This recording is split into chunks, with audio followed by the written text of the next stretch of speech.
Dear students, today I am going to tell you about the derivation of formula for specific rotation. This is in continuation with the previous lecture which I gave on stereo specificity of amino acids. So let us see.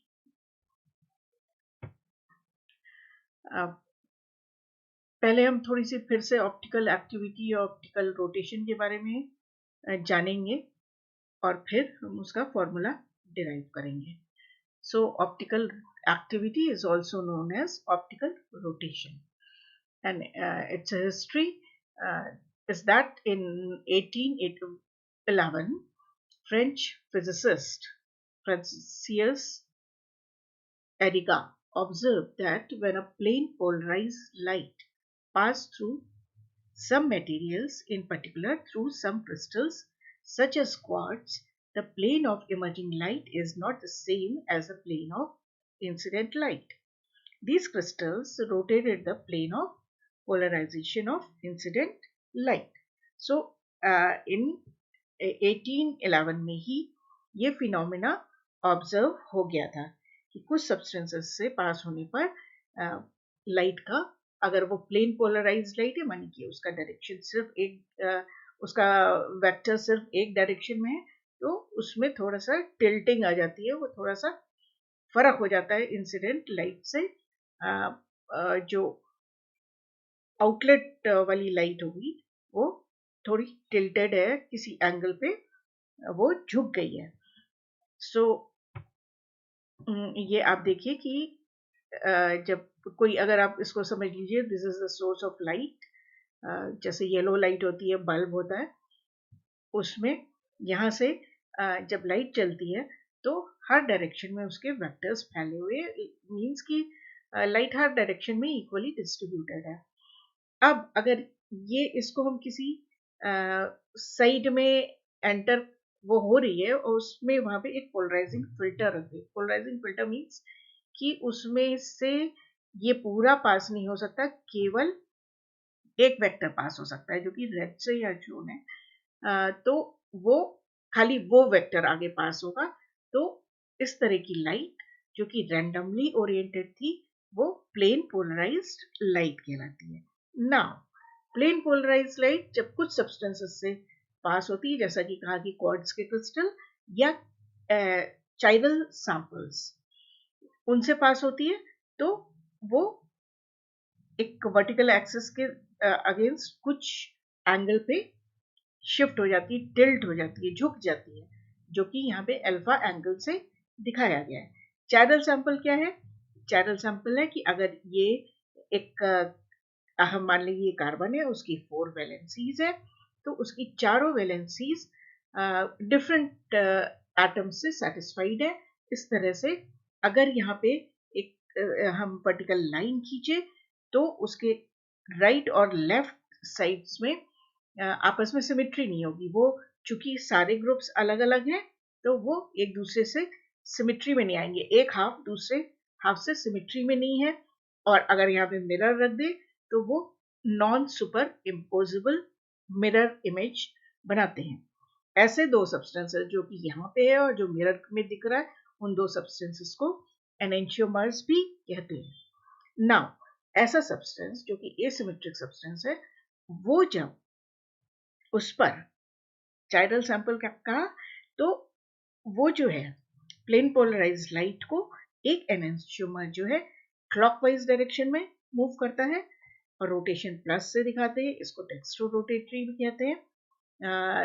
Right handed है, और अगर उसको हम anti clockwise दिखाएं तो rotation negative से show होता है और उसको लीवो रोटेटरी रोटेशन कहते हैं.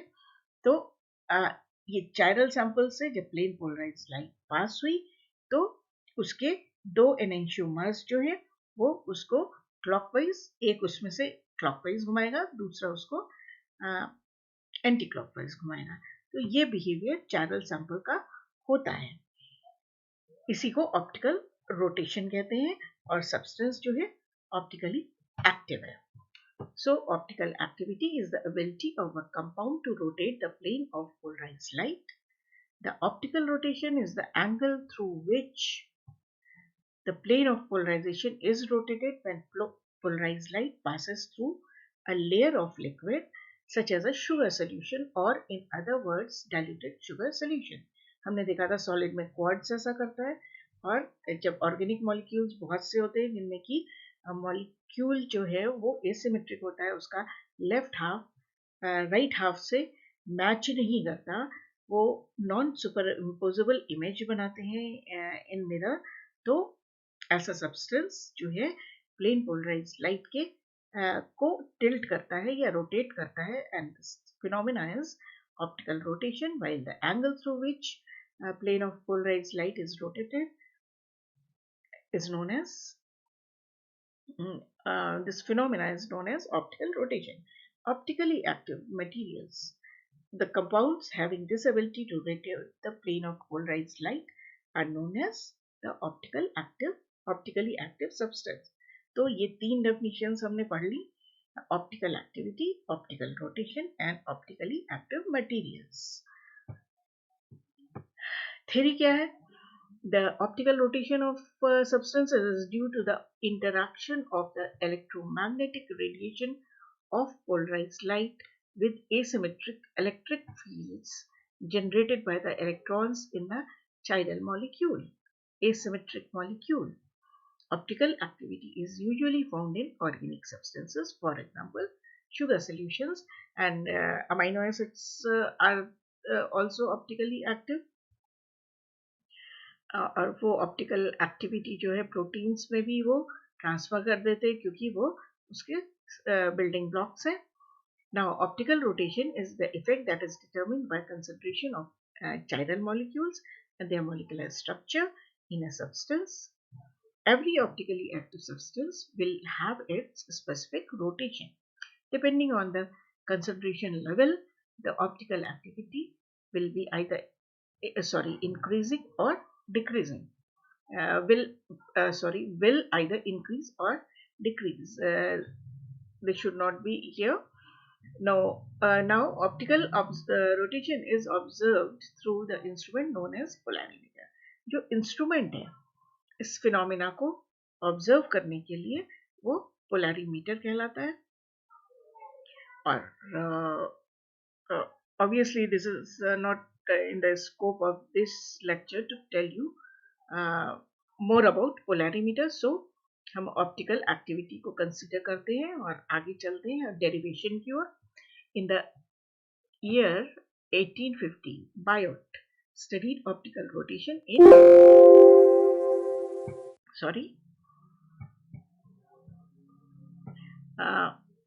detail, and he proposed that laws corresponding to the optical rotation.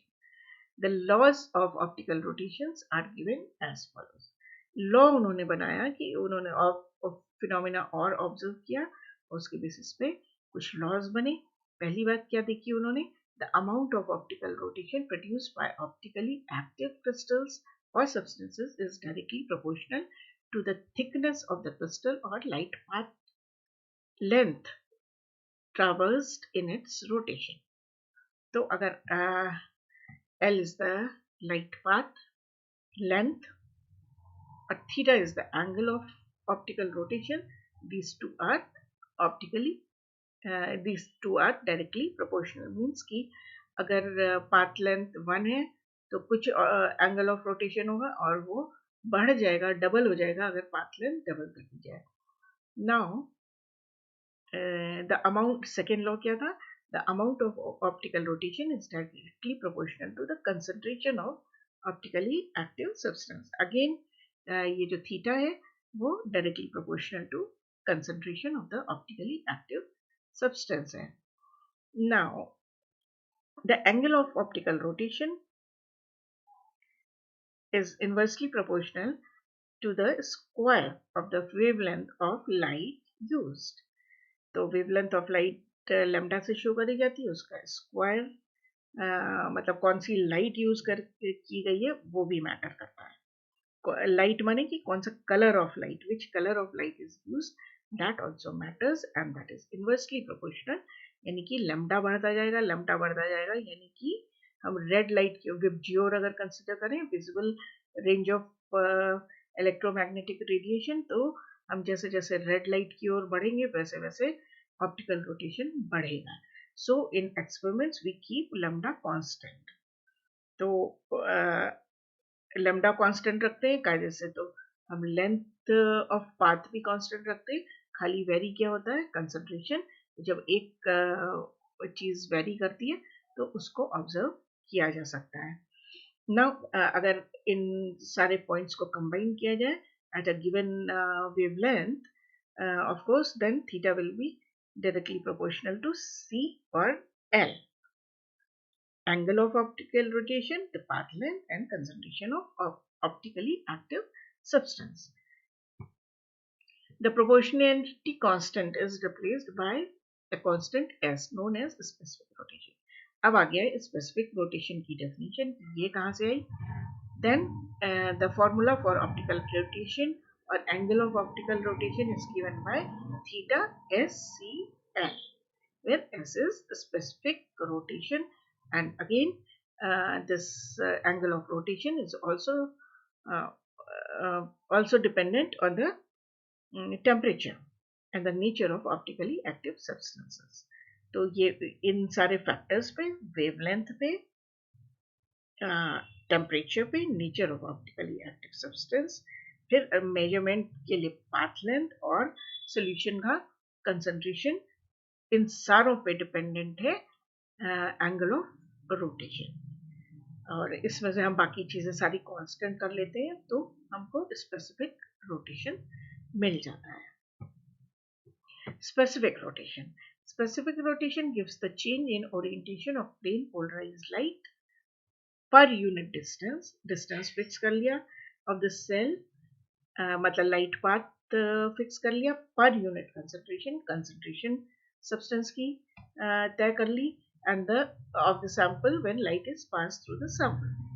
तो जो S आया, अभी पहले भी बताया था कि जो S आता है वो स्पेसिफिक रोटेशन होता है. Specific rotation is an intrinsic property of the substance.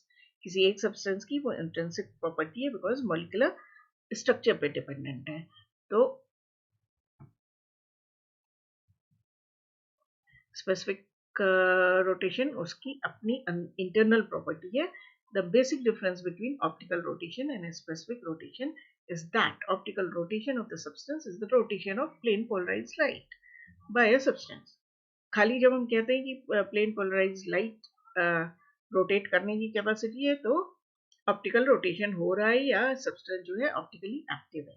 लेकिन जब उसका कंसंट्रेशन डिफाइंड है, उसकी पाथ लेंथ जो लाइट कंसंट्रेशन को ट्रावर्स कर रही है, उसका पाथ लेंथ डिसाइडेड है, वेवलेंथ डिसाइडेड है, किस लाइट की बात हम कर रहे हैं, टेम्परेचर डिसाइडेड है, किस टेम्परेचर पे ये काम हो रहा है, तब हमें स्पेसिफिक रोटेशन मिलता है. ऑप्टिकल रोटेशन पहले भी देख चुके, क्लॉकवाइज या एंटी क्लॉकवाइज हो सकता है.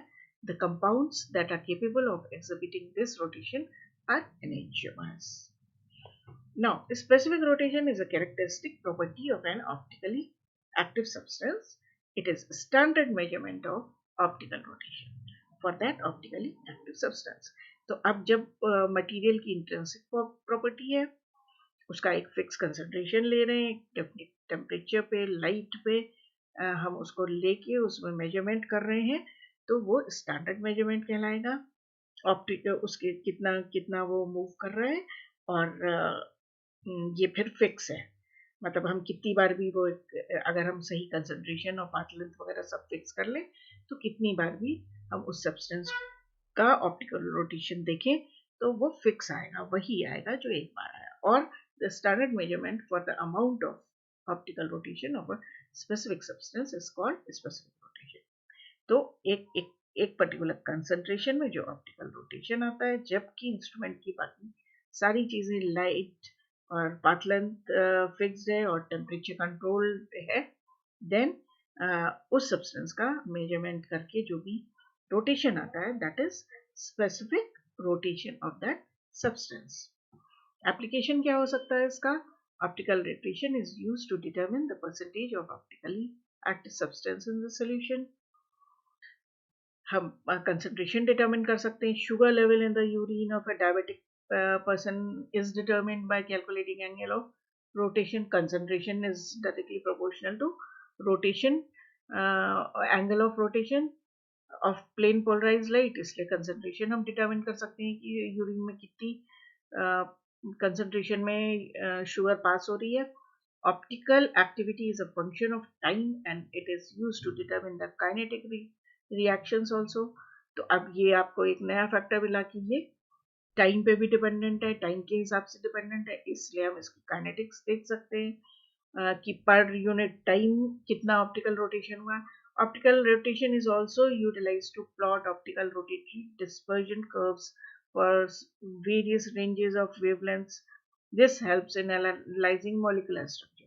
तो molecular structure determination में optical rotatory dispersion is a technique और उसमें जो curves आते हैं different wavelengths पे उससे molecular structure analyze हो सकता है. The optical activity is measured on a layer of suitable thickness at the wavelength, specified wavelength in the monograph. तो वही जैसा कि मैंने पहले बताया कि हर चीज फिक्स कर लीजिए, सिर्फ एक पैरामीटर आप मेजर करिए. तो यहाँ पे हम स्पेसिफिक एक्टिविटी मेजर कर रहे हैं, बाकी सब कुछ फिक्स्ड है और कंसंट्रेशन वैरी होने के साथ वो वैरी करेगा और जो भी होगा वो फिक्स्ड होगा एक particular conditions of experiment.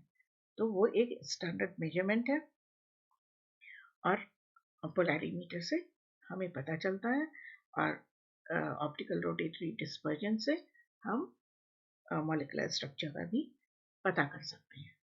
So this was all for today.